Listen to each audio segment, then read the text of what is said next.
All right, today we're going to break down a really specific, really modern kind of villain.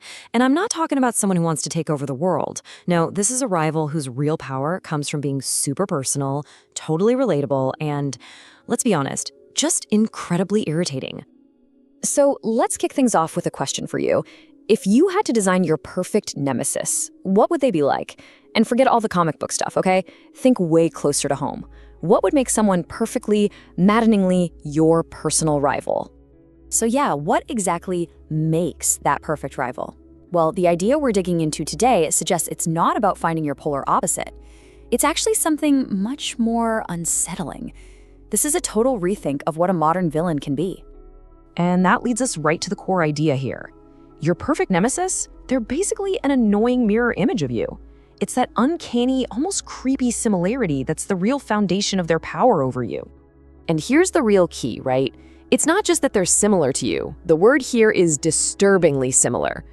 And it's not like they're better in ways that you can actually admire or respect. Oh no, they are just slightly better in all the most annoying ways possible. So let's see how this actually plays out. You know what I'm talking about? You teach them a new game, and they immediately beat you at it. You're just about to Google some random fact, and they already know it. You start a sentence, and they finish it for you, but they get it wrong. It's this constant thing where they're always just one step ahead, making you feel like you can't even trust your own thoughts. It's like a low-key attack on your own competence. And here's the part that really gets under your skin. They do all this with this calm confidence. It's that look, you know the one.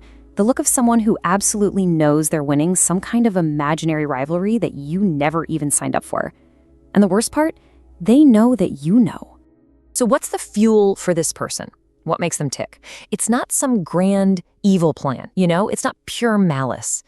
Their entire operation runs on something way more common and way more sustainable. Your own mild irritation. Think of their arsenal as just a collection of 1,000 tiny little paper cuts to your ego. I mean, any single one of these things, finishing your sentence wrong, laughing just a little too loud, knowing that fact you were about to look up, by itself, it's nothing, right? You'd look crazy getting upset. But when they're all happening constantly, it's just this overwhelming barrage of annoyance.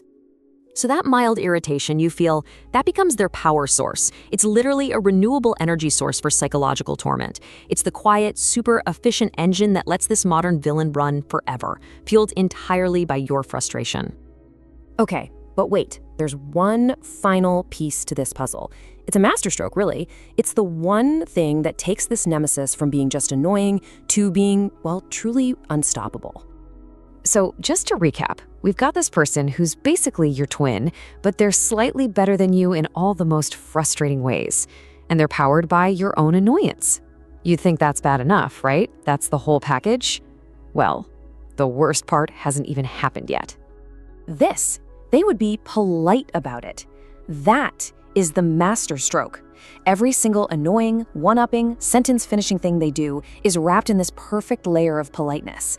And that's what makes them completely invincible. I mean, how can you possibly get mad at someone who's being nothing but nice to you? You can't. You just have to sit there and steam. And with that final, absolutely devastating weapon, the picture is complete. Now we have the full architecture of the polite nemesis. And I'm guessing this is an archetype you might start seeing, well, everywhere.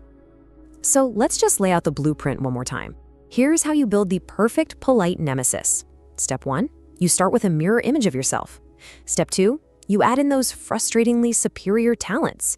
Step 3, you power the whole thing with constant mild irritation. And for the finishing touch, the thing that makes them truly unbeatable, you add that devastating, impenetrable layer of politeness. And that brings us right back to where we started. But now it's probably a lot clearer, right? This isn't just some abstract idea anymore. You've seen the blueprint, you know the architecture. So, take a second. Think about it. Who's yours?